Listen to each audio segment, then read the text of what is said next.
Hey guys, welcome back to another video. Today I made a maths project for you all about even and odd numbers. I made this project simple and easy so you can complete it fast and you can use it for your school project and your science exhibitions and everything. Also, I would like to thank you for the recent traction on our new video. All of you have liked, subscribed it a lot, and that's what makes me happy. So thank you.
Maths project.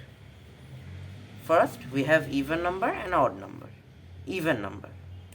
Any number that can be exactly divided by 2 is called even number.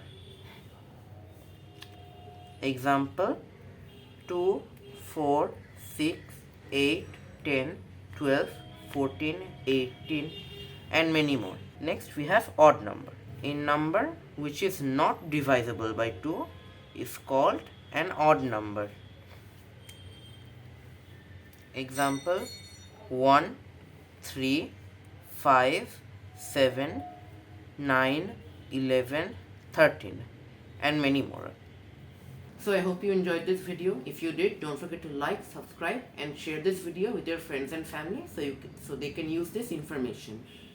Also, don't forget to follow our Facebook page for more interesting and creative crafts and models.